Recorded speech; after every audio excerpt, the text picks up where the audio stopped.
এবার এক ভিন্ন মাত্রায় আসলে ঈদের সামনে দাঁড়িয়ে পুরো মুসলিম বিশ্ব, একই সঙ্গে বাংলাদেশের মুসলিম সম্প্রদায়।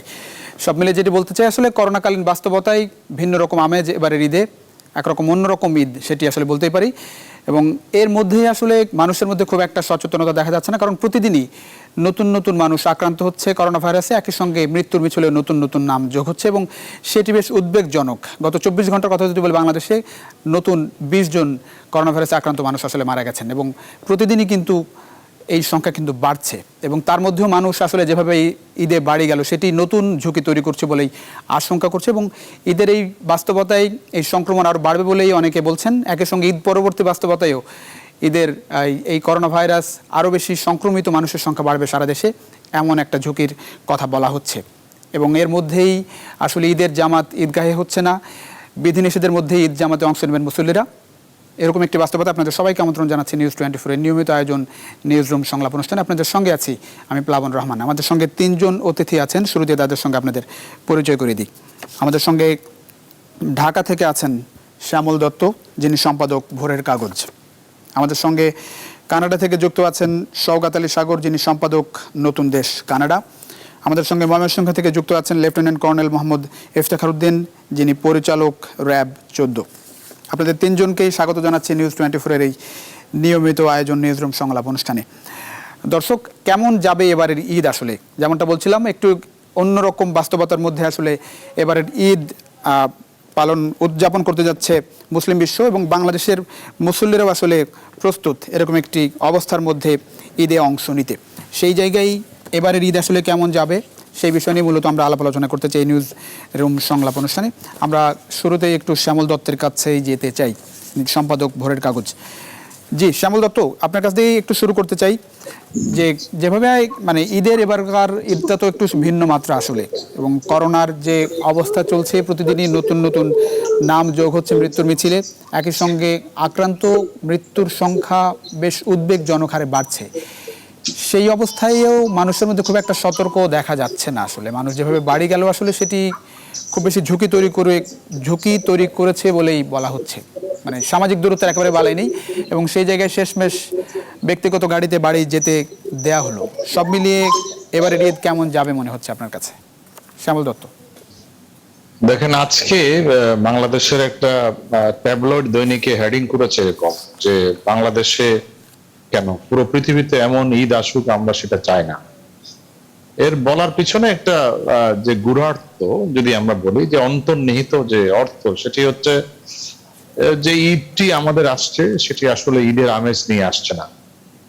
ফলে মানুষের মধ্যে যে আনন্দ উৎফুল্লতা থাকার কথা সেটি তো নেই, বরং একটা শঙ্কা, একটা ভয় এবং ভীতি এবং অনিশ্চিত অবস্থা, এই নিয়েই ঈদের মুখোমুখি আমরা প্রায় হয়ে গেছি, হয়তো কালকে আরেকদিন পর। প্রশ্ন উঠছে যে আপনি যেটি বলছেন সচেতনতা, এটি একটি আপেক্ষিক ব্যাপার। কারণ কোন দেশের কোন জনগোষ্ঠী, তার কালচারাল ব্যাকগ্রাউন্ডটা কি, তার সামাজিক ব্যাকগ্রাউন্ডটা কি, সাংস্কৃতিক ব্যাকগ্রাউন্ড, এই সব মিলিয়েই সচেতনতার জিনিসটা তৈরি হয়। এর উপর নির্ভর করে যে আমাদের নিজস্ব উদ্যোগগুলো, যেমন ধরুন আমাদের কতগুলো দিকে সচেতনতা অনেক বেশি। যেমন এই দেশে টিকার হার খুব বেশি, মাতৃমৃত্যু হার অনেক কম, নারী শিশু বিভিন্ন ক্ষেত্রে আমাদের অর্জন পৃথিবী জুড়ে প্রশংসিত, কারণ আমরা এইসব ব্যাপারে সচেতনতা তৈরি করতে পেরেছি। কিন্তু কেন আমরা করোনার ক্ষেত্রে পারলাম না? আমি এখানে বলবো যে আমাদের একটা কমিউনিকেশন স্ট্র্যাটেজি ঠিক করা হয়নি, যেটি দিয়ে মানুষকে আসলে বোঝাবেন যে রোগটি কি এবং এই রোগের প্রাদুর্ভাবটা কিরকম এবং এই রোগের বিস্তার কিরকম, এই রোগের আরো নানা দিকগুলো কিরকম। যে কারণে শুরুতেই দেখবেন মানুষ নানা বিভ্রান্তি, নানা রকমের গুজব, নানা রকমের ভুল সংবাদ, নানা রকমের ভুল ব্যাখ্যা ইত্যাদি মানুষের মধ্যে। কিন্তু এই জায়গায় একটা বিষয় বলতে চাই, সেটি হচ্ছে যে মানে ঝুঁকি তো আসলে অনেক বেশি বেড়ে যাচ্ছে, তেমনটা মনে হয় কিনা? এবং সেই ঝুঁকি যদি বেড়ে যায় এবং ঝুঁকি কমানোর দায়িত্বে যারা আছেন তারা আসলে ব্যর্থ হচ্ছে কিনা?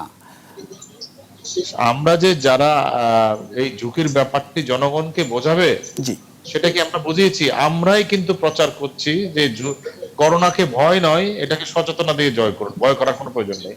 ফলে ভয় করছে না, এবং ভয় করছে না দেখে মানুষ নির্বিঘ্নে বাজারে যাচ্ছে, মানুষ নির্বিঘ্নে ফেরিঘাটে যাচ্ছে, মানুষ নির্বিঘ্নে রাস্তাঘাটে বেরোচ্ছে। এখানে আমাদের স্ববিরোধী সিদ্ধান্তগুলোই আমাদেরকে বড় বেশি আমার ধারণা যে এই পরিস্থিতির দিকে নিয়ে গেছে, ফেলে দিয়েছে। এবং তার জন্য সাধারণ মানুষও দায়ী। সাধারণ মানুষের কিছুটা অসহায়ত্ব আছে, তাদের যে ডেসপারেট লাইফ, জীবন জীবিকার প্রশ্ন, সেখানে এক ধরনের আমি দেখেছি মরিয়া ভাব। আমি কিছুদিন আগেও আপনি রাস্তাঘাটে ঢাকা শহরে মিছিল মিটিং দেখেছেন যে আমি প্রয়োজনে করোনায় মরবো, কিন্তু না খেয়ে তো থাকতে পারবো না। এই ডেসপারেশন অনেককে এই সমস্ত ভয় থেকে অনেক দূর নিয়ে গেছে। আবার আসবো সুমল দত্ত। আমরা একটু কানাডা থেকে আমাদের সঙ্গে আছেন সওগাত আলী সাগর, তার কাছে একটু যেতে চাই। জি, কানাডার অবস্থা, এখনকার অবস্থা একটু জানতে চাই সওগাত আলী সাগর আপনার কাছ থেকে। একই সঙ্গে আপনি বাংলাদেশের অবস্থা আসলে ওখান থেকে পর্যবেক্ষণ করছেন, এবং এর মধ্যেই আসলে ঈদ, একদিন বাদে ঈদ আসলে, সব মিলিয়ে আপনার পর্যবেক্ষণ জানতে চাই। গত 24 ঘন্টায় বাংলাদেশে 20 জন মারা গেছে, সর্বোচ্চ শনাক্ত হয়েছে আসলে 1873, প্রতিদিনই আসলে রেকর্ড ভাঙছে, এবং এই গতি মানে সামনের দিকে মানে যেতেই থাকবে এমনটাই বলা হচ্ছে। সওগাত আলী সাগর। ধন্যবাদ আপনাকে। কানাডাতে আমরা আগামীকাল ঈদ করতে যাচ্ছি। কানাডায় বসবাসরত বাংলাদেশি এবং অন্যান্য দেশের যারা মুসলিম সম্প্রদায় যারা ঈদ উদযাপন করেন, আগামীকালকে কানাডাতে ঈদ উদযাপিত হবে রোববার। কানাডাতে এবার কিন্তু কোনো মাঠে কিংবা মসজিদে ঈদের জামাত হচ্ছে না। প্রচুর সংখ্যক মুসলিম সম্প্রদায়ের লোকজন বসবাস করেন, তা সত্ত্বেও এবার ঈদের তারা একটি ভিন্নতম উপায় অবলম্বন করছেন, যে ভার্চুয়াল ঈদের জামাত হবে।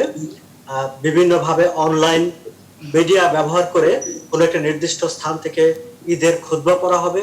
সবাই যার যার বাড়ি থেকে বা যার যার নির্দিষ্ট অবস্থান থেকে তারা ঈদের জামাতে অংশগ্রহণ করবেন, ঈদের খুতবায় অংশগ্রহণ করবেন এবং ঈদের যে মোনাজাত হয় সেই মোনাজাতে অংশগ্রহণ করবেন। এবং কানাডার মূলধারার রাজনীতিবিদরা তারা মুসলমানদেরকে উৎসাহ দেওয়ার জন্য তারাও এই উৎসবটিতে বরাবরই যোগ দেন। এবার তারাও ঠিক ভার্চুয়াল পদ্ধতিতেই যোগ দেবেন। ফলে ঈদ উদযাপনটি এবার সম্পূর্ণ অন্যরকম ভাবে হচ্ছে কানাডায়। কানাডায় বসবাসরত মুসলমানরা অন্যভাবে ঈদ উদযাপন করছে। করোনা ভাইরাসের ব্যাপারে যদি আসি, গত সপ্তাহ থেকে আসলে কানাডাতে একটু একটু করে দোকানপাট, বিশেষ করে যেসব দোকানের প্রবেশ পথ রাস্তামুখী, শপিং মল না, শপিং মলের বাইরে রাস্তা থেকে সরাসরি দোকানে ঢোকা যায় এমন দোকানগুলো খুলতে শুরু করেছে। এবং খুলতে শুরু করার পর 29 মের পর থেকে আরো একটি ঘোষণা আসবে, তারা আরো একটু বিস্তৃতভাবে খোলার ঘোষণা দেওয়া হবে বলে আমাদেরকে জানানো হয়েছে। কিন্তু গত সপ্তাহ থেকে যে খোলা শুরু হয়েছে তার আগে আপনার টানা অনেক দিন ধরেই সংক্রমণের হারটা একেবারেই কমে গিয়ে একদম এক মাস আগেও যেখানে প্রতিদিন 15% হারে বাড়তো, সেটি 2% নিচে নেমে এসেছে। আমি যে শহরটিতে থাকি টরন্টোতে গত 4 দিনে একটু একটু করে আবার সংক্রমণের হারটা বেড়েছে। এই বাড়ার কারণ হিসাবে তারা চিকিৎসকরা যেটি খোঁজার চেষ্টা করেছেন, সেখানে দেখা গেছে যে সপ্তাহখানেক আগে কানাডাতে এবং পশ্চিমা দেশগুলোতে মাদার্স ডে পালন করেছেন।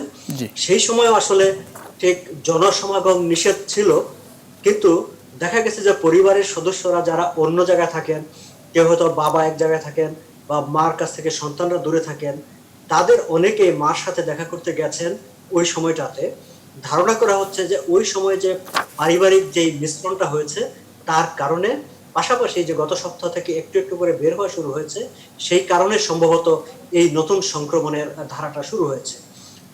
কানাডা এখন চেষ্টা করছে, তারা অলরেডি বলছে যে এখন তারা যত নাগরিক আছে সব নাগরিককে তারা টেস্টের আওতায় নিয়ে আসতে চায়, এবং পরিকল্পনা করা হচ্ছে যে কল সেন্টার থেকে রোবোটিক কলের মাধ্যমে প্রত্যেকটি নাগরিককে আহ্বান জানানো যে তোমরা তোমার নিকটস্থ মানে সেন্টারে যাও, গিয়ে তোমরা টেস্ট করে আসো। তারা চাচ্ছে যে ইচ এন্ড এভরিওয়ান, প্রত্যেকটি নাগরিককে যদি টেস্ট করে ফেলা যায় তাহলে বোঝা যাবে যে কাদের মধ্যে এই জীবাণুটি আছে, আসল অবস্থা, এবং সরকারের পরবর্তী পদক্ষেপ নিতে আসলে সুবিধা হবে। করোনার মানে পুরোপুরি অবস্থাটা সরকার বুঝতে পারবে, পরবর্তী সিদ্ধান্ত নেবে। আবার আসবো সওগাত আলী সাগর। আমাদের সঙ্গে ময়মনসিংহ থেকে আছেন লেফটেন্যান্ট কর্নেল মোহাম্মদ ইফতেখার উদ্দিন, যিনি পরিচালক র্যাব 14। জি, লেফটেন্যান্ট কর্নেল মোহাম্মদ ইফতেখার উদ্দিন, আমি জানতে চাই যে যেভাবে মানুষ আসলে বাড়ি গেল, আইন শৃঙ্খলা রক্ষাকারী বাহিনী হিসেবে আপনারা কি করলেন, মানে কে ধরনের নির্দেশনা ছিল এক, আর 2 নম্বর হচ্ছে যে অনেকে বলছেন যে এটাতে ঝুঁকি অনেক বেশি বেড়ে গেল, মানে ব্যক্তিগত যানবাহনে তো আসলে যাওয়ার সুযোগ রাখা হয়েছিল, অন্যান্য যানবাহনে করেও মানুষজন গিয়েছে, সব মিলিয়ে আইন শৃঙ্খলা রক্ষাকারী বাহিনী হিসেবে আপনারা কি করলেন?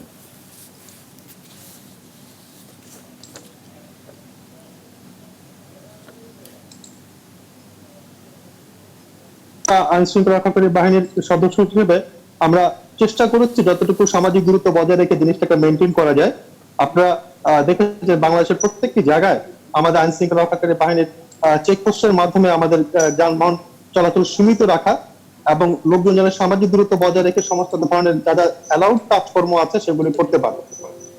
যেহেতু বিষয়টি একটি স্পর্শকাতর বিষয়, এখানে দুটা জিনিস জড়িত আছে। একজনের জীবনের মানুষের সাধারণ জীবনযাত্রাটা অব্যাহত রাখার পাশাপাশি আমাদের এই করোনা ভাইরাস থেকে নিজেদেরকে মুক্ত রাখার জন্য সমাজের সমস্ত মানুষকে সচেতন করা এবং সচেতনের পাশাপাশি লোকজনকে যারা সচেতনতা হবেন না তাদেরকে এটাকে মোটামুটি ভাবে একটু এনফোর্স করা। বাট আমি একটা কথা বারবারই বলতে চাই যে এটা একটা প্রত্যেকটা নাগরিকের একটা সচেতনতা আছে, একটা দায়িত্ব আছে। আমরা আইন শৃঙ্খলা রক্ষাকারী বাহিনীর সদস্য হিসেবে আমরা আমাদের প্রতি যে দায়িত্ব, অর্পিত দায়িত্ব, সেটা 100% আমরা পালন করার চেষ্টা করছি, ইমানদারিত্বের সাথে পালন করার চেষ্টা করছি। কিন্তু আপনি নাগরিক হিসেবে, আমাদের একজন সচেতন নাগরিক হিসেবে যে বিষয়টা, সেই নাগরিক দায়িত্ববোধটা যদি সে নিজ থেকে পালন না করে, আমরা আসলে যতটাই সচেতন করার চেষ্টা করি না কেন, আসলে এই সচেতনতা আমি সৃষ্টি করতে পারবো না।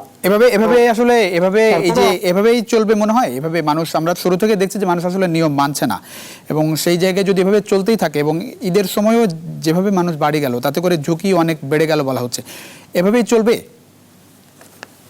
না। আসলে এখন ঈদে কিন্তু বাড়ি যাওয়ার যে পার্সেন্টেজটা, সেটা নর্মালি সবসময় যেটা হয় সেই তুলনায় কিন্তু অনেক কম।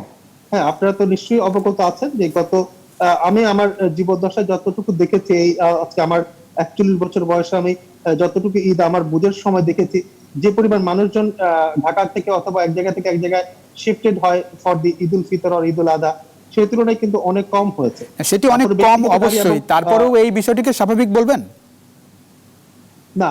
এটা অবশ্যই আমি পুরোপুরি স্বাভাবিক বলতে চাবো না, বাট তারপরেও আমরা যেখানেই যাবে, মানে যেখানে তাদের দেশের গন্তব্যস্থলে যেখানে যাক, সেখানে আমরা লকডাউনটা অথবা সামাজিক দূরত্বটা বজায় রাখার ব্যাপারে আমার সব সদস্য থাকবে। ব্যক্তিগত যানবাহনের বাইরেও আসলে ব্যক্তিগত যানবাহনে সামাজিক দূরত্ব বজায় রাখার সুযোগ আছে কিনা? ব্যক্তিগত যানবাহন ছাড়া অথবা সরকার নির্ধারিত যে যানবাহনের বাইরে অন্য কেউ যদি এই যানবাহন চলাচল করে, সেটাকে আমরা অবশ্যই আইনের আওতায় নিয়ে আসছি এবং প্রতিদিন এটার ব্যাপারে কাজ করছে এবং আমরা নিয়ে আসবো ইনশাআল্লাহ। আমি জানতে চাইলাম যে আমাদের চেষ্টাই থাকবে। আমি জানতে চাচ্ছিলাম, ব্যক্তিগত যানবাহনে যারা গিয়েছেন, ধরেন প্রাইভেট কারের ভেতরে যারা বসে থাকেন, মানে সামাজিক দূরত্ব বজায় রাখার সুযোগ আছে কিনা? না, এখানে জিনিসটা বুঝতে হবে যে ব্যক্তিগত গাড়ি ইউজ করে যারা যাবে তারা প্রত্যেকেই কিন্তু তাদের ওই গাড়ির গণ্ডির ভিতরে যারা থাকে তারা প্রত্যেকেই এটা ট্রেডের মধ্যে থাকবে, যদি কেউ এটা করোনা ভাইরাস এটা তারা মানে কেউ যদি বহন করে। হ্যাঁ, বাট যারা ব্যক্তিগত গাড়ি করে ঢাকা থেকে মানে তাদের বাড়িতে যাবে, তারা নিশ্চয়ই সচেতন হয়ে যাবে। অসচেতন কোন লোক একটা গণমাধ্যমের শিরোনাম একটু বলতে চাই, ব্যক্তিগত পরিবহন ঈদযাত্রা জমেছে রেন্টে কার ব্যবসা, ভাড়া 5,000-এর জায়গায় 8,000, বেশিরভাগ জায়গায় 2-3 হাজার টাকা করে বেড়েছে, ব্যবসাটা বেশ জমেছে। মানে ব্যক্তিগত যানবাহন বলতে শুধুমাত্র আপনার গাড়ি আছে আপনি গেলেন বিষয়টা তো তা না, মানে বিষয়টা হচ্ছে যে ভাড়া করে যাওয়ারও সুযোগ ছিল, তো সেই জায়গায় কি বলবেন, ঝুঁকি কতটা বাড়লো? আমি আমার এখানে অনেকগুলি রেন্টে কারের সাথে আমি যোগাযোগ করেছি এবং প্রত্যেকটা জায়গায় নজরদারি করেছি। বাট একটা ঈদ পূর্ববর্তী সময়ে যে ধরনের আপনার রেন্টে কারের ভাড়া হয় সেটা অনেকটা কম আছে, বাট তার কম থাকলেও যে একেবারে নাই সেটা বলা যাবে না। বাট আমরা সচেতন করছি, বাট নাগরিক হিসেবে আপনার যে দায়িত্বটা আছে, সেই দায়িত্বটা আপনার ভিতরে যদি না আসে, তাহলে এটা কিন্তু আসলে সত্যিকারই দুষ্কর। সরকারের সর্বোচ্চ পর্যায় থেকে যে পরিমাণ আন্তরিকতার সাথে এই জিনিসটাকে মেনটেন করার চেষ্টা করছে, বাট আমি একজন সচেতন নাগরিক হিসেবে যদি আমি এটাকে সচেতন না হই, তাহলে কিন্তু জিনিসটা একটু দুরূহ ব্যাপার। জি, অনেক ধন্যবাদ। আসবো আবার আপনার কাছে। আমাদের সঙ্গে এর মধ্যে যুক্ত হচ্ছেন মোস্তফা ফিরোজ, যিনি সিনিয়র সাংবাদিক, দীর্ঘদিন ধরে গণমাধ্যমের সঙ্গে যুক্ত আছেন। জি মোস্তফা ফিরোজ, আপনাকে স্বাগত জানাচ্ছি নিউজ রুম সংলাপে।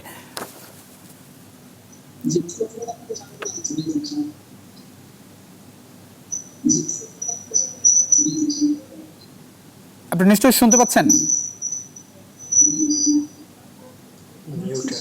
আসবো আবার আপনার কাছে, আবার আসবো। আমরা একটু শ্যামল দত্তর কাছে আবারও যেতে চাই। জি শ্যামল দত্ত, এবার একটু ভিন্ন মাত্রা ঈদ। শুরু থেকে বলছিলাম একটা বড় অংশের মানুষ এখনো বেশ জীবন জীবিকার সংকটের মধ্যে আছে। সেই মধ্যে আমরা দেখলাম যে যারা নিম্নবিত্ত মানুষ, নিম্নবিত্তের কাতারে অনেক মানুষ চলে যাচ্ছে, হাত পাততে যারা পারে না তাদের খুব খারাপ অবস্থা। সব মিলিয়ে এইসব মানুষের জন্য যারা পাশে থাকবে, মানে জনপ্রতিনিধিদের কথা বলছি, তাদের বেশিরভাগই এখনো ঢাকায়। অন্যান্য ঈদের সময় যেমনটা আমরা দেখতাম যে ঈদের সময় তারা মানে একেবারেই তাদের এলাকায় যেতেন, ঈদ সামগ্রী বিতরণ করতেন, মানে একটু গিফট বিতরণ করতেন, খাদ্য সামগ্রী বিতরণ করতেন। এবারে এমনটা হচ্ছে না, ঢাকায় থেকেই তারা এই কাজগুলো করার চেষ্টা করছেন। কিভাবে দেখছেন, মানে জনপ্রতিনিধিরা এই দুর্যোগে কতটা মানুষের পাশে থাকলো? দেখেন, যারা রাজনীতি করেন তারা সশরীরে উপস্থিত না থাকলেও তাদের এলাকাকে এক ধরনের সাহায্য সহযোগিতা সবসময় করতে হয়। হয়তো এই করোনার দুর্যোগে সরাসরি নিজে গিয়ে সশরীরে থেকে উপস্থিত থেকে অনেক কাজ করা সম্ভব হচ্ছে না, কিন্তু একটা পলিটিক্যাল কনস্টিটিউয়েন্সি সেটা যদি আপনি যথাযথভাবে মেনটেন না করেন তাহলে কিন্তু জনগণ আপনার পক্ষে থাকবে না। ঈদেও আমি অনেক সময় দেখেছি যে অনেকেই গেছেন, হ্যাঁ এটা আমাদের একটা সংস্কৃতি, ঈদের সময় সবাই বাড়িতে যায়, কিছু ত্রাণ দেয়, কিছু সহযোগিতা করে, গরিব মানুষরা কিছু পায়। কিন্তু এবার একটা ভিন্ন পরিস্থিতি। এবার একদিকে সরকারের পক্ষ থেকেও একটা মেসিভ আপনার উদ্যোগ নেওয়া হয়েছে, যাতে প্রায় বেশ অনেক একটি বড় জনগোষ্ঠীকে সহায়তা করার জন্য। পাশাপাশি সরকারের বিভিন্ন মন্ত্রণালয়ের উদ্যোগ আছে, মন্ত্রীদের উদ্যোগ আছে, এমপিদের উদ্যোগ আছে। ফলে একেবারেই যে নেই তা না, তবে হ্যাঁ এটা ঠিক যে অনেক জনপ্রতিনিধি তাদের এলাকায় যাচ্ছেন না এবং এরকম কিছু আছে। কিন্তু তারা যদি রাজনীতি করেন, রাজনীতির কাজই তো হচ্ছে মানুষের পাশে থাকা। ফলে সেটি আমার ধারণা যে তারা নিজস্ব চিন্তায় এই বিবেচনা করবেন। যদি জনগণের পাশে না থাকেন তাহলে কিন্তু জনগণও কিন্তু যথাসময়ে সেটির কিন্তু জবাব দেবে। আমি একটি প্রশ্ন করতে চাই এই যে লেফটেন্যান্ট কর্নেল ইফতেখারউদ্দিনকে, যে একদিন আগেই আইজি সাহেব বললেন যে যদি কেউ বাড়ি যাওয়ার চেষ্টা করেন তাদেরকে রাস্তার মধ্যেই ঈদ করতে হবে। একদিন পরেই র্যাবের ডিজি বললেন যে ব্যক্তিগত গাড়িতে বাড়ি যাওয়া অ্যালাউড। এই 360 ডিগ্রি রিভার্স ডিসিশনের নিশ্চয়ই কোনো একটা কারণ আছে, নিশ্চয়ই সরকার কোনো একটা বিষয় চিন্তা করেছে। আপনারা সেই বিষয়টা জানেন নাকি, যে কারণটা কি?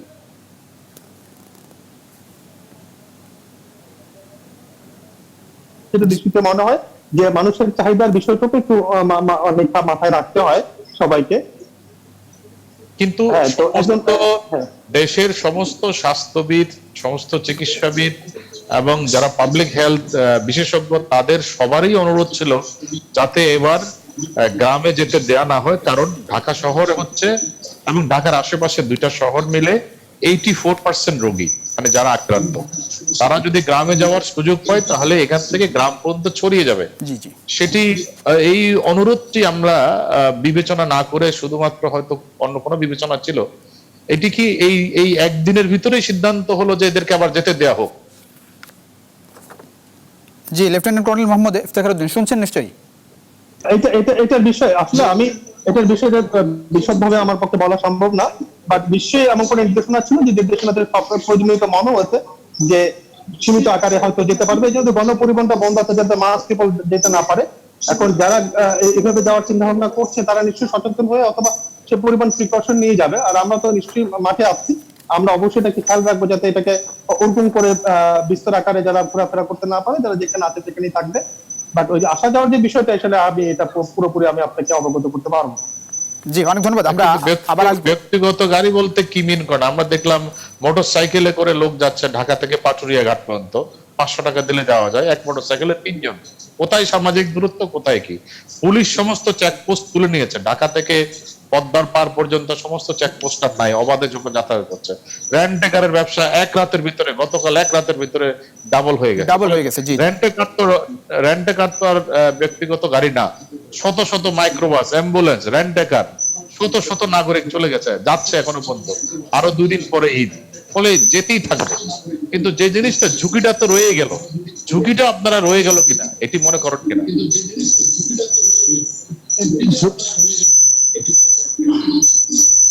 না, ঝুঁকি তো পুরো সবকিছুর মধ্যেই তো ঝুঁকি আছে। তো আমরা আমাদের এর মধ্যে চেষ্টা করে যাচ্ছি যাতে যতটুকু সম্ভব নিজেদেরকে নিয়ন্ত্রণে রাখা। তো যেটি সিদ্ধান্ত হচ্ছে সেই সিদ্ধান্ত তো আমরা কি নিয়ন্ত্রণে রাখতে যাচ্ছেন? লোকজনের নিয়ন্ত্রণ, আপনারা কি বাধা দিচ্ছেন কাউকে যেতে? না সেরকম নিয়ন্ত্রণ নাকি? না, সেটা বিষয় না। যেটা মানে যেটা আদেশ হয়েছে সেই অনুযায়ী মানুষজন যাচ্ছে। বাট ওই যে গণপরিবহন অথবা ওই যে মোটরসাইকেলে করে যাওয়া, সেগুলি কিন্তু আমরা বিভিন্ন জায়গায় আমরা চেক করছি। জি, ইফতেখার উদ্দিন, আমি একটু আমাদের জানতে চাই, সেটা সাধ্যমতো হচ্ছে যে ব্যক্তিগত যানবাহনের বাইরেও অনেক যানবাহন, যেমন ট্রাক, কাভার্ড ভ্যান, যেসব পরিবহন পণ্য পরিবহন করে সেসব পরিবহনই মানুষ যাওয়ার চেষ্টা করেছে খুব ঘিঞ্জি অবস্থায়। সেরকম কি আপনাদের চোখে পড়েছে? এটাকে হ্যাঁ, আমাদের চোখে খুবই আমি কি এখানে একটু কথা বলতে পারি? জি জি জি, আমি আমি একটু কি এখানে একটু আচ্ছা, আমি এখানে একটু কথা বলতে পারি যে আসলে বরং এই যেটা করা হলো 3 দিন আটকে রেখে আবার যে যেতে দেওয়ার হঠাৎ করে অনুমতিটা দেয়া হলো, এইটা না দিয়ে বরং যদি ধারাবাহিকভাবে যদি এই যাওয়ার একটা পথটা সুগম থাকতো, তাহলে কিন্তু এত ধাক্কাধাক্কি হতো না। কারণ সাধারণ ছুটি তো অনেকদিন থেকে আছে, তাহলে মানুষজন ধীরে ধীরে ধীরে যেতে পারতো। বরং এখন যেটা করা হলো 3 দিন আটকে রেখে হঠাৎ করে খুলে দেওয়াতে এখন একেবারে লোকে লোকারণ্য হয়ে গেল, বরং ঝুঁকিটা কিন্তু আরো বেড়ে গেল।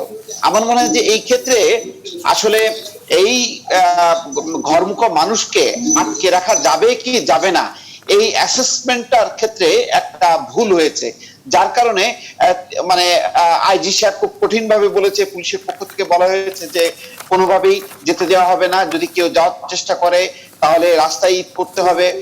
এবং আমরা দেখলাম যে পাটুরিয়া, দৌলতদিয়া এই সমস্ত জায়গা থেকে পয়েন্ট থেকে হাজার হাজার মানুষকে আবার ফেরতও দেওয়া হলো, কিন্তু পরের দিনই আবার কিন্তু যেতে দেওয়া হলো। কিন্তু পরের দিন যখন নাকি যাওয়া শুরু করলো, অর্থাৎ গতকাল থেকে, তখন দেখা গেল একসঙ্গে হুড়মুড় করে সবাই যাওয়া শুরু করলো। এবং একেবারে ফেরির যে দৃশ্যগুলো আমরা দেখলাম গণমাধ্যমের ছবিগুলোতে, এটা আসলে অকল্পনীয়। সাধারণভাবে যদি তারা যেতে পারতো তাহলে হয়তো এইরকম হুড়োহুড়ি থাকতো না। আর আরেকটা বিষয় হলো যে গণপরিবহনটাও যদি খুলেই দেওয়া হলো, তাহলে একই সঙ্গে গণপরিবহনটাও খুলে দেওয়া উচিত ছিল। তাহলেও এই গ্যাদারিংটা আমরা সবসময় ভয় পাচ্ছিলাম, সেই ভয়টাই কিন্তু আসলে আমাদেরকে পেয়ে বসলো এবং সেটাই বাস্তবে রূপ নিল। মোস্তফা ফিরোজ, একটা বিষয় নিয়ে শুরু থেকে কথা হচ্ছে যে সরকার নিশ্চয়ই শুরু থেকে, মোস্তফা ফিরোজ আমি একটু জানতে চাই, মোস্তফা ফিরোজ নিশ্চয়ই শুনতে পাচ্ছেন, আমি একটু জানতে চাই সেটা হচ্ছে যে শুরু থেকেই সরকার বিভিন্নভাবে চেষ্টা করেছে করোনাকে নিয়ন্ত্রণ করার, মোকাবেলার চেষ্টা করেছে, চিকিৎসা ব্যবস্থা বাড়ানোর চেষ্টা করেছে, পরীক্ষা এখন 10,000-এর বেশি হচ্ছে, কিন্তু যেসব সিদ্ধান্ত সরকারের পক্ষ থেকে নেওয়া হয়েছে সেগুলো কতটা মানে স্পষ্ট মনে হয়েছে সাধারণ মানুষের কাছে, একটু আপনার কাছ থেকে জানতে চাই, একেবারে ঈদে বাড়ি যাওয়া সহ। না, মূল চেষ্টাটা কি হয়েছে, আমি মানে চেষ্টা করেছে সরকার, কিন্তু সেটা কি খুব বাস্তব মানে কার্যকরী হয়েছে কিনা সেটা নিয়ে একটা প্রশ্ন। যেমন আমি বলি যে ঢাকা শহরে আমরা যে অসংখ্য যে হসপিটাল বা ক্লিনিক গুলো আছে যেগুলি অলস পড়ে আছে, সেগুলি কি আমরা সচল করতে পারলাম? আমরা যেটা দেখছি যে মানুষ রোগীদেরকে নিয়ে ক্লিনিকে বা হাসপাতালে ঘুরছে, চিকিৎসা দিতে পারছে না, এবং বহু মানুষ করোনা উপসর্গ নিয়ে মারা যাচ্ছে। আবার অন্যদিকে ঢাকা শহরের রাজধানীর যে পরিস্থিতিটা, সেটা হলো মানুষজন কিন্তু বের হয়ে গেছে। আপনি রাস্তাঘাটে বাজারে যেখানে যাচ্ছেন না কেন লোকে লোকারণ্য। তাহলে আপনি এইভাবে আপনি তো তাহলে ঈদ যাত্রাটা আপনি আবার বন্ধ করলেন কেন?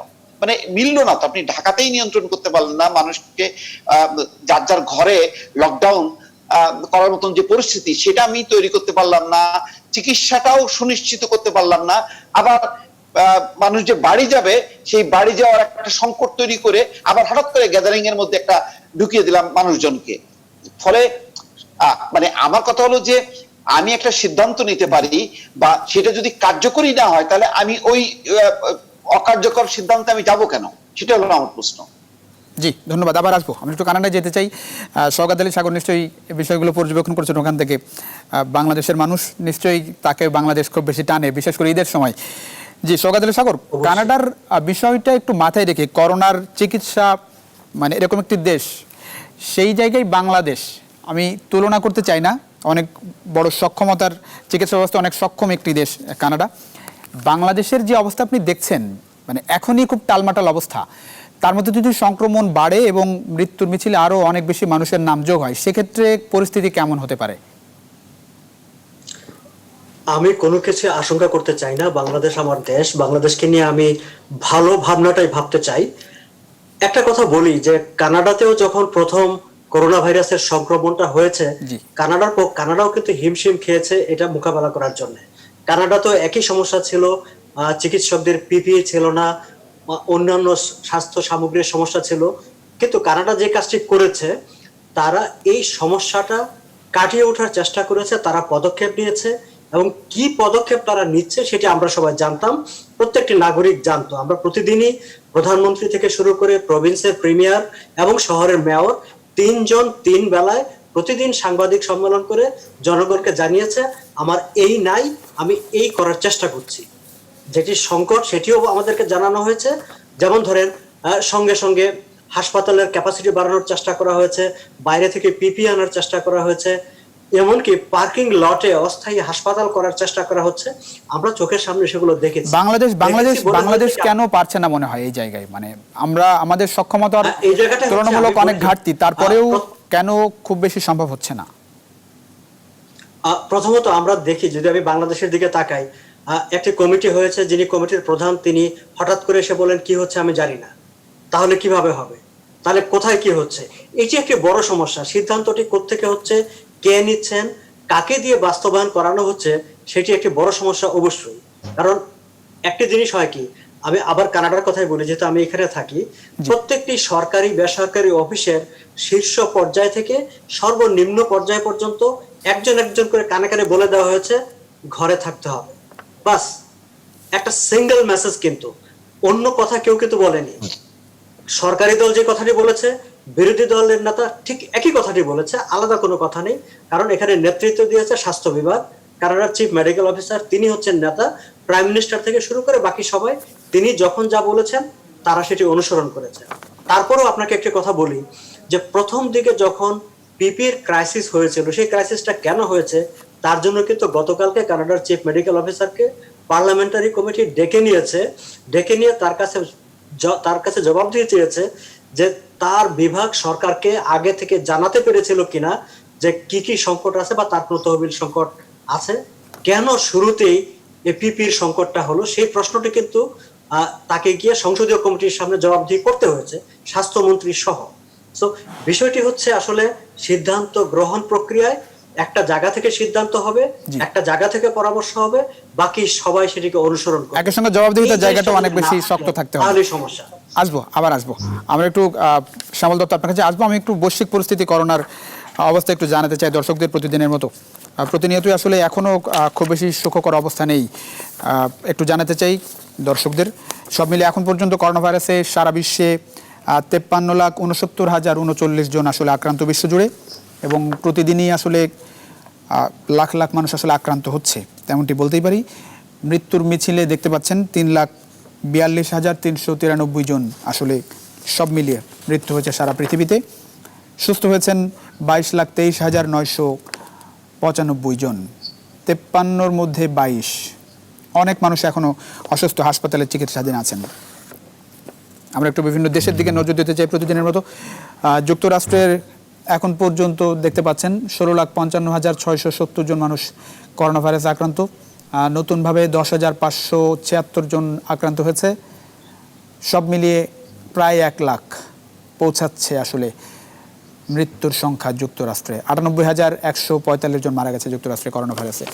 নতুন হটস্পট ব্রাজিলে বেশ খারাপ অবস্থা, 3,40,837 জন আক্রান্ত, 21,678 জন এখন পর্যন্ত মারা গেছে। 2 নম্বরে ব্রাজিলের নাম দেখতে পাচ্ছেন। রাশিয়ার অবস্থাও শুরুর দিকে বেশ স্বস্তিকর অবস্থায় ছিল রাশিয়া, এখন বেশ খারাপ, 3,35,882 হচ্ছে আক্রান্ত। গত বেশ কয়েক ঘন্টায় নতুনভাবে 139 জন মারা গেছে। সব মিলে 3,388 জন আসলে মারা গেছে রাশিয়াতে। এই মোটামুটি আমরা একটু বাংলাদেশের অবস্থা দেখতে চাই। গত 24 ঘন্টায় আসলে বাংলাদেশে 20 জন মারা গেছে, এবং এখন পর্যন্ত দেশে করোনায় মৃত্যুবরণ করেছে 452 জন, এবং গত 24 ঘন্টায় সর্বোচ্চ 1,873 জন আসলে আক্রান্ত হয়েছে, এবং এখন পর্যন্ত দেশে 32,078 জন করোনার আক্রান্ত হয়েছেন। এই মোটামুটি বাংলাদেশের অবস্থা, এবং প্রতিদিন আমরা দেখছি যে রেকর্ড ব্রেক করে আসলে শনাক্ত হচ্ছে রোগী। এই মোটামুটি অবস্থা। আমরা একটু যেতে চাই আবারও শ্যামল দত্ত আপনার কাছে। জি শ্যামল দত্ত, জীবন জীবিকার ভারসাম্য রক্ষাটা বড় চ্যালেঞ্জ হয়েছে শুরু থেকে বাংলাদেশের জন্য। সেই কারণেই অনেকে বলতে চান যে যেই সমন্বয়হীনতা, যেই সিদ্ধান্তের বিষয়গুলো নিয়ে অস্পষ্টতা, কিংবা যেসব সিদ্ধান্তগুলো সরকারের পক্ষ থেকে এসেছে, মার্কেট খুলে দেয়া, ঈদে এই যে ব্যক্তিগত যানবাহনে যেতে দেয়া, বিক্ষিপ্ত মানুষ এসেছে, খুব বেশি ব্যবস্থা নেওয়া হয়নি, সব মিলিয়ে আসলে সামনের চ্যালেঞ্জটা কি দেখেন আসলে?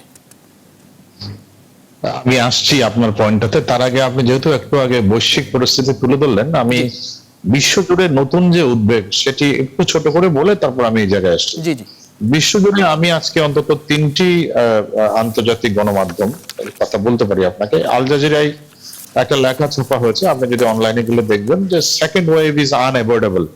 আমার মনে হচ্ছে করোনার দ্বিতীয় আঘাতটির জন্য আমাদের এখন থেকে প্রস্তুত থাকতে হবে। এক, আপনার বিবিসিতে একটু আগে একটা অনুষ্ঠান সম্প্রচারিত হয়েছে যে সবগুলো মহামারী যখন হয়েছে তখন সেই 1917-র আগে থেকে 1800 সাল থেকে বিভিন্ন সময় যা হয়েছে প্রত্যেকটারই একটা সেকেন্ড ওয়েভ ছিল। ফলে অনেকেই মনে করছেন যে আমরা এই আনঅ্যাভয়েডেবল সিচুয়েশনের জন্য কিভাবে প্রস্তুত থাকবো। গতকাল আমি এনডিটিভিতে ভারতে প্রণয় রায়ের একটি ইন্টারভিউ দেখছিলাম এবং সেখানেও একজন বলছিলেন যে আমাদের যে ধরনের বিশেষ করে ডেভেলপিং ওয়ার্ল্ড গুলোতে আমরা যেভাবে খুলে দিচ্ছি উইদাউট এন ইনস্ট্রাকশন, তাতে সেকেন্ড ওয়েভটা একেবারেই অপরিহার্য আমাদের উপরে আসবে। এখন কোন কোন দেশ কিভাবে এর মোকাবেলার জন্য প্রস্তুত নিচ্ছে সেটি হচ্ছে গুরুত্বপূর্ণ। বাংলাদেশে যেটি ঘটছে, হ্যাঁ, আমাদের জীবন জীবিকার প্রশ্ন যেটি আপনি তুললেন এটি খুবই গুরুত্বপূর্ণ। আমাদের মতো একটি অর্থনৈতিকভাবে দুর্বল দেশে অর্থনীতির দিকটাও দেখতে হবে, একই সঙ্গে স্বাস্থ্যের দিকটাও দেখতে হবে, কিন্তু এট দ্য হোয়াট কস্ট এবং এট দ্য হোয়াট টাইম, কোন সময়ে কি কি ধরনের ঝুঁকির চিন্তা করে। বাংলাদেশে এই মুহূর্তে যা দেখি আমরা, দেখবেন প্রতিদিন সংক্রমণের সংখ্যা বাড়ছে, প্রতিদিন আক্রান্তের সংখ্যা বাড়ছে এবং প্রতিদিন আপনার রোগীর সংখ্যা বাড়ছে, মৃত্যুর সংখ্যা বাড়ছে। আর সেই সময় আমরা আস্তে আস্তে ওপেন আপ করছি। দুটো কিন্তু একেবারেই কন্ট্রাডিক্টরি, একেবারেই একটার সঙ্গে একটা যায় না। যে সমস্ত দেশ নিজেদেরকে বেরিয়ে আসছে তারা কিন্তু একটা সিচুয়েশনের মধ্যে বেরিয়ে আসছে, আমরা কিন্তু বেরিয়ে আসতেছি ঝুঁকিটাকে, একদিকে ঝুঁকি বাড়ছে আর একদিকে আমরা খুলে দিচ্ছি। আর দ্বিতীয়ত আর জিনিসটা যেটা গুরুত্বপূর্ণ, যেমন কতগুলো বিষয় ছিল আমাদের জন্য আনঅ্যাভয়েডেবল, গার্মেন্টসটা খুলে দেওয়া, মার্কেটটা খুলে দেওয়া, কিন্তু এই জিনিসগুলো খোলা হয়েছিল কতগুলো শর্ত সাপেক্ষে। গার্মেন্টস এর কথা বলা হয়েছিল প্রতিটা গার্মেন্টসে কি কি ধরনের স্বাস্থ্য ব্যবস্থা নেবে, দোকানপাটের ক্ষেত্রে বলা হয়েছিল কি কি স্বাস্থ্য ব্যবস্থা নেবে, কিন্তু আপনি কি দেখেছেন কেউ এই স্বাস্থ্য ব্যবস্থাগুলো নিয়েছে? আপনি কি দেখেছেন দোকানের ভিতরে কেউ মানছে এগুলো? তাহলে এই যে মানছে না, এটা দেখার জন্য কিন্তু আবার কোনো অথরিটি নেই। সরকার আসলে কি করতে পারে, কিংবা যারা এসব জায়গায় দায়িত্ব পালন করছে? সরকার না, সরকারের বাইরেও আরো যারা আছে, যেমন মার্কেট কর্তৃপক্ষকে দায়িত্ব নিতে হবে যে তারা যে শর্ত সাপেক্ষে দোকান খোলার অনুমতি পেল সেই শর্তটি যে মানা হচ্ছে না, এই দায়িত্ব মার্কেট কর্তৃপক্ষকে নিতে হবে। যে গার্মেন্টস ফ্যাক্টরি এটি মানছে না, না মেনে খুলছে গার্মেন্টস এবং সেখানে ঝুঁকির মধ্যে পড়ছে হাজার হাজার গার্মেন্টস কর্মী, সেই গার্মেন্টস কর্তৃপক্ষ যারা এই অঙ্গীকার সাপেক্ষে খুলেছে তাদেরকে সেটি শর্ত মানতে হবে। এখানে সরকারের মানে কিছু করার নেই। অন্যদিকে সরকারের সিদ্ধান্তহীনতা, যেটি একটু আগে বলছিলাম, একদিন আগে আপনি বলছেন যে আপনাকে রাস্তায় ঈদ করতে হবে, আপনি ফিরিয়ে দিলেন সমস্ত লোককে ঢাকা শহরে, সে নদীর পার থেকে, একদিন পরে বলছেন যে আপনি এখন চলে যান। ফলে এগুলোর জন্য যে মানুষের ভোগান্তি হচ্ছে, এটি হচ্ছে সরকারের ইনডিসিশন। এমনকি অনেক সিদ্ধান্ত সরকারের যে টেকনিক্যাল কমিটি, যেটির প্রধান হচ্ছেন স্বাস্থ্যমন্ত্রী, তিনি যদি বলেন যে আমি এইসব সিদ্ধান্ত সম্পর্কে কোনো অবহিত নই, এবং তিনি যখন বলেন যে মার্কেট খুললে স্বাস্থ্য ঝুঁকি বাড়বে, আজকে আমি অন্তত 10 জন টেকনিক্যাল কমিটির সদস্যকে টেলিভিশনের টক শোতে বলতে শুনছি এটি আমাদের জন্য একটা আত্মঘাতী সিদ্ধান্ত, গ্রামে যেতে যাওয়া। তার মানে যে সিদ্ধান্তগুলো নিচ্ছি আমরা, সেটি একটা সমন্বিত সিদ্ধান্ত না, এবং এটি কিন্তু আমাদের একটা ঝুঁকির মধ্যে ফেলছে। এবং বিশ্বজুড়ে যে নতুন উদ্বেগ, সেই উদ্বেগের মূল কারণ হচ্ছে এখনো পর্যন্ত এই রোগের জন্য পরীক্ষিত কোনো ওষুধ নেই, এখনো পর্যন্ত এই রোগের জন্য পরীক্ষিত কোনো টিকা নেই, এখনো পর্যন্ত আমরা কোনো প্রতিষেধক বের করতে পারি নাই। ফলে এই ধরনের পরিস্থিতিতে আপনি দেখছেন ব্রাজিলে বেড়ে যাচ্ছে, রাশিয়ায় বেড়ে যাচ্ছে, সব মিলিয়ে আসলে খুব অসহায় অবস্থা, এবং সেটি বাংলাদেশের জন্য আরো অনেক বেশি অসহায়তার কারণ, যেহেতু আমরা খুব বেশি কিছু করতে পারছি না। আপনি যেমনটা বলছিলেন যে একদিকে যখন সংক্রমণ বাড়ছে তখন মানে আমরাও আসলে সবকিছু খুলে দিচ্ছি, আসলে শিথিল হয়ে গেছে একই রকম বলতেই পারি। আমরা একটু যেতে চাই, আমাদের সঙ্গে মোস্তফা ফিরোজ আছেন। মোস্তফা ফিরোজ, এরই মধ্যে একটা বড় অংশের মানুষ অতি দরিদ্রের কাতারে আসলে চলে এসেছে, যারা মানে কাজ করে খেতেন, অনেকে মধ্যবিত্তের তালিকায় ছিলেন, তারা আসলে একেবারে হতদরিদ্রের তালিকায় চলে গেছেন।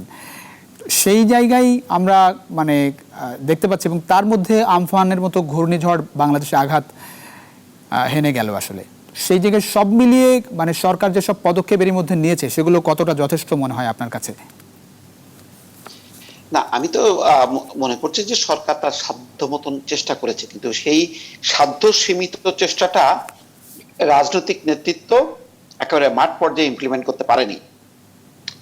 শ্যামল দত্ত যেমন কিছুক্ষণ আগে বলছিলেন জি। যে রাজনীতিকদের দায়িত্ব, আজকে কিন্তু একটা পত্রিকায় আছে যে অধিকাংশ রাজনীতিক কিন্তু এলাকায় নেই, তারা ঢাকায় অবস্থান করছে, অর্থাৎ সবাই যার যার জীবন রক্ষা করার জন্য সেফ সাইডে চলে গেছে। কিন্তু তাহলে মানুষের জীবন রক্ষা করার জন্য কে এগিয়ে আসবে? রাজনীতিকদের তো, তার রাজনীতিটাই হচ্ছে মানুষের জীবনের জন্য, মানুষের জন্য, দেশের জন্য নিজের জীবনকে উৎসর্গ করা। তাহলে সেই চেতনার তো একটা ঘাটতি। ফলে সরকারের যে সিদ্ধান্তগুলো একেবারে ত্রাণ সহায়তা থেকে শুরু করে, নগদ সহায়তা থেকে শুরু করে, বাকি এই যে পরিস্থিতিটা, যে পরিস্থিতিটা প্রশাসন সামলাতে না পেরে শেষ পর্যন্ত ছেড়ে দিল এই ঘরমুখো মানুষকে, এই জায়গাটা কি শুধু সরকার এবং প্রশাসনেরই দায়িত্ব? এখানে কি জনপ্রতিনিধি বা নির্বাচিত নেতৃত্ব, রাজনৈতিক নেতৃত্ব, তাদের কি কোনো দায়িত্ব ছিল না? ওই যে জগতারি সাগর যেটা বলছিল যে কানাডায় একজন কানে বললো, ওই কানে কানে সব চলে যাচ্ছে মেসেজ, এবং সেইভাবেই কিন্তু সবাই একটা ডিসিপ্লিনে শৃঙ্খলা বা নিয়ম মানছে। আমাদের এখানে কোথায়? আমাদের একটা এই যে নানান রকম বিভ্রান্তিকর পরিস্থিতির কারণে মন্ত্রীদের কথাবার্তা, নীতি নির্ধারকদের কথাবার্তা, এক এক সময় এক এক রকম কথাবার্তা, সিদ্ধান্ত নিয়ে সিদ্ধান্তগুলো ইমপ্লিমেন্ট না করার কারণে মানুষজন কিন্তু এখন কিন্তু আর কেয়ার করছে না। তারা তাদের মতন করে জীবন বেছে নিয়েছে। তারা হয়তো মনে করছে যে মরলে মরলাম, বাঁচলে বাঁচলাম, এরকম একটা পরিস্থিতি কিন্তু তাদের মধ্যে, যার কারণে তারা কিন্তু তাদেরকে কিন্তু আর নিয়ন্ত্রণ করা যাচ্ছে না, তারা তাদের মতন করে সিদ্ধান্ত নিচ্ছে। ফলে এই যে স্বাস্থ্যবিধি মানা, জীবন রক্ষা করার জন্য ঘরে থাকা, সোশ্যাল ডিস্টেন্স যেটা বলা হচ্ছিল বারবার, সেটা কিন্তু এখন আর রুট লেভেলে কিন্তু কাজ করছে না। কারণ রুট লেভেলের যে নিয়ন্ত্রণটা, সেটা কিন্তু আর রাজনীতিকদের হাতে নেই, প্রশাসনের হাতে তো নেই। সেটাই আসলে অনেক বেশি আশঙ্কার কারণ। আমরা ময়মনসিংহে আবারও যেতে চাই, খুব সময় আমরা একটু ময়মনসিংহে যেতে চাই। লেফটেন্যান্ট কর্নেল মোহাম্মদ ইফতেখার উদ্দিন আমাদের সঙ্গে আছেন। জি ইফতেখার উদ্দিন, আসলে আইন শৃঙ্খলা রক্ষাকারী বাহিনীর অনেকেই আসলে আক্রান্ত হয়েছেন, এবং যদি বলি যে পুলিশের কথা যদি বলি, মানে ৩,৫০০-এরও বেশি পুলিশ সদস্য করোনায় আক্রান্ত হয়েছেন, সশস্ত্র বাহিনীর ১,০০০-এরও বেশি সদস্য করোনায় আক্রান্ত হয়েছেন, ১০ জন মারা গেছেন। র্যাবের অবস্থা একটু আপনার কাছে জানতে চাই, আপনারা কতটা সুরক্ষা নিয়ে কাজ করতে পারছেন আসলে?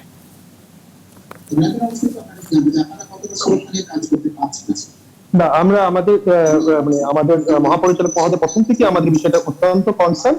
আমরা প্রথম থেকেই আমরা সর্বোচ্চ রকম প্রচেষ্টা এবং সর্বদা সুরক্ষা মেনটেন করার চেষ্টা করছি।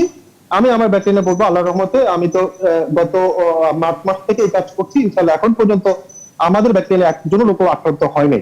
যদিও আপনারা জানেন যে আক্রান্তের দিক থেকে ময়মনসিংহ অঞ্চলটা, বিশেষ করে ময়মনসিংহ বিভাগ অলরেডি 3 নম্বর 4 নম্বরে আছে।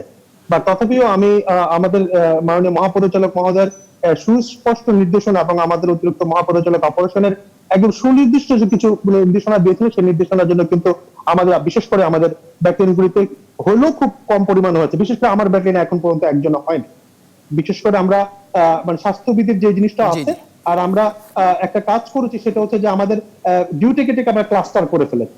ক্লাস্টার করার জন্য আমি খুব সহজে আইডেন্টিফাই করতে পারছি যে কে এখন রেস্ট করছে, কে এখন ডিউটি করছে। আল্লাহ না করে যদি কেউ আমার এখান থেকে একদম অসুস্থ হয়, ইমিডিয়েটলি আমি তাকে সেগ্রিগেট করে ট্রিটমেন্ট দিচ্ছি। আল্লাহর রহমতে এই জন্য আমাদের এখানে বিশেষ করে আমার ময়মনসিংহ ব্যাটালিয়নে কোনো ধরনের আক্রান্ত এখন পর্যন্ত হয়নি। এবং মোহাম্মদ ইফতেখার উদ্দিন, আমার একটু একেবারে জানার, ছোট্ট করে যদি একটু বলবেন, সেটা হচ্ছে যে কোনোভাবেই মানে মানুষকে আসলে মানানো যাচ্ছে না, মানুষ নিয়মের মধ্যে আসছে না, বিভিন্ন অজুহাতে বের হচ্ছে, আবার অনেকেই মানে নাছোড়বান্দার একটা বিষয় আছে, আপনি নিশ্চয়ই লক্ষ্য করছেন। মানে কি করা যেতে পারে, একটু আপনি আইন শৃঙ্খলা রক্ষাকারী মানে খুব কাছ থেকে বিষয়গুলো দেখছেন, একটু জানতে চাই আপনার কাছ থেকে।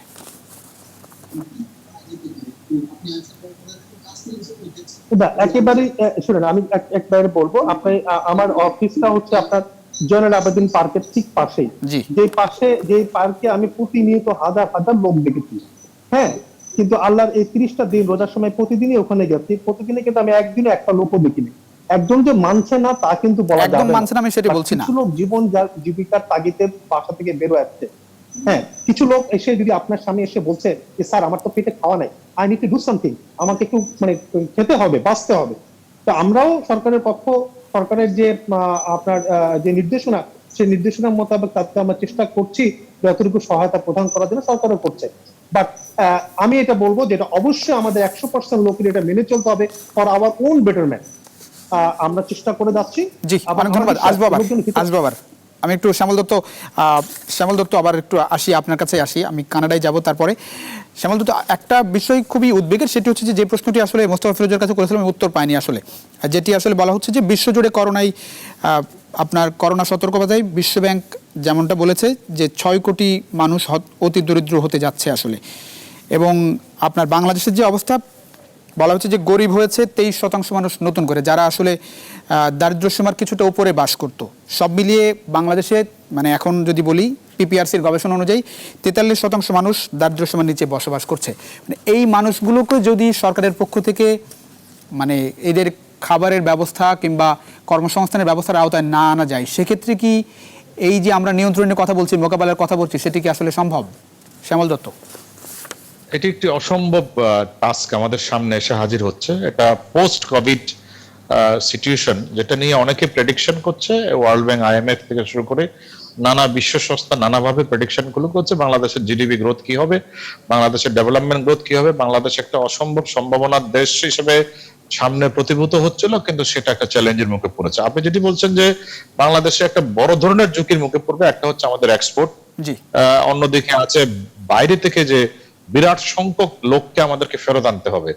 এটি আমি মাননীয় পররাষ্ট্র মন্ত্রীর সঙ্গে কথা বলে দেখেছি যে বিভিন্ন দেশ চাপ দিচ্ছে যে এই মুহূর্তে যেহেতু তাদের কলকারখানা বন্ধ এবং শ্রমিকগুলো বেকার আছে, তাদেরকে ফিরিয়ে নেওয়ার জন্য। এবং কোন দেশ এরকম চাপও দিচ্ছে যে আপনি যদি এই মুহূর্তে ফিরিয়ে না নেন, ভবিষ্যতে তাদের আশাটা চিরদিনের জন্য বন্ধ হয়ে যাবে। ফলে এইটা একটা চাপ বাংলাদেশের উপর আসবে। অন্যদিকে আমি একটু যুক্ত করি এই শ্যামল এই কথার সাথে, ইতিমধ্যে কিন্তু বাংলাদেশে কিন্তু হযরত শাহজালাল বিমানবন্দর বন্ধ থাকলেও ওমান সহ মধ্যপ্রাচ্যের বিভিন্ন দেশ থেকে কিন্তু প্রায় প্রতিদিনই কিন্তু প্লেন ভরে ভরে কিন্তু শ্রমিকরা আসছে। ওটা একটা নির্দিষ্ট সংখ্যক লোককে ফেরত আনতে হয়েছে, যেটি আসলে না আনলে আমি পররাষ্ট্র মন্ত্রণালয়ের সঙ্গে কথা না আনলে এটি আরো জটিলতা তৈরি করত এবং তারা চিরদিনের জন্য বাংলাদেশকে ব্ল্যাকলিস্ট করার হুমকি দিয়েছে। সেটি কিন্তু এইরকম করোনা মহামারীর পরিস্থিতিতে এই খড়গটা মানে আমরা ভোগ করছি, মানে মধ্যপ্রাচ্যে তো শুধু আমরা কেন, না, এটা আরো অনেক দেশি জি বলছিলেন শ্যামল দত্ত, আপনি বলছিলেন এই বিষয়ে। যেহেতু শিল্প কারখানা বন্ধ মধ্যপ্রাচ্যের অনেক দেশে, আপনি যেখানে তেলের দাম পড়ে গেছে $0, ফলে ধন্যবাদ দিতে হচ্ছে শ্যামল দত্ত।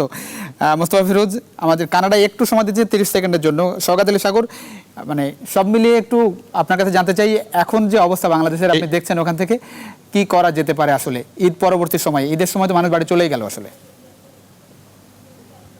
এখন পর্যন্ত বিশ্বের প্রত্যেকটি দেশের অভিজ্ঞতা হচ্ছে যে যেখানে যেখানে এই সোশ্যাল ডিস্টেন্সিংটা মেনটেন করা গেছে, সেখানেই তারা এই সংক্রমণ থেকে রেহাই পাওয়া কিংবা উন্নয়ন ঘটেছে। এর বাইরে কিন্তু ওষুধ দিয়ে বা অন্য কিছু দিয়ে করা যায়নি। তো এখন পর্যন্ত করোনা ভাইরাসের জন্য এটাই হচ্ছে একমাত্র পথ। বাংলাদেশকেও কষ্ট হলেও কিছুটা দিনের জন্য এটা যেভাবে হোক। আর সবচেয়ে বড় জিনিস হচ্ছে, শ্যামল দত্ত প্রথম দিকে কথাটা বলেছিলেন যে মানুষের মনে তো বার্তাটা থাকতে হবে যে আমি আসলে কি চাই, সরকার কি চায়, কেন আমাকে ঘরে থাকতে হবে। সেই বার্তাটা যদি সঠিকভাবে না যায়, মানুষকে কিন্তু আপনি ঘরে খালি খালি। অনেক ধন্যবাদ শওকত আলী সাগর, অনেক ধন্যবাদ শ্যামল দত্ত, অনেক ধন্যবাদ মোস্তফা ফিরোজ, অনেক ধন্যবাদ ময়মনসিংহ থেকে আমাদের সঙ্গে যুক্ত ছিলেন লেফটেন্যান্ট কর্নেল মোহাম্মদ ইফতেখার উদ্দিন। জি, এমন একটি অবস্থার মধ্যে আসলে ঈদ বাংলাদেশে অনেক ঝুঁকি আসলে সামনে। তারপরে আসলে ঈদের শুভেচ্ছা জানাচ্ছে সবাইকে। একদিন বাদে ঈদ, একটু অন্যরকম ঈদ। সবাই যার যার জায়গা থেকে সতর্ক থাকবেন। বিশেষ করে বলতে চাই, 2 হাত জোড় করে বলতে চাই, আসলে এখনও সরকার যেসব বিধিনিষেধ দিয়েছে, স্বাস্থ্যবিধি দিয়েছে, সেগুলো নিশ্চয়ই মেনে চলবেন। বিশেষ করে ঈদের দিন ঈদ জামাতে যাওয়ার সময় যেসব বিধিনিষেধ দেওয়া হয়েছে, সেগুলো আপনারা মেনে চলবেন। সেটি আপনাদেরই আসলে কাজে দেবে, আপনাদের পরিবারকে আসলে সুরক্ষায় রাখবে। ঈদ মোবারক আগাম। অনেক ধন্যবাদ আমাদের সঙ্গে থাকার জন্য।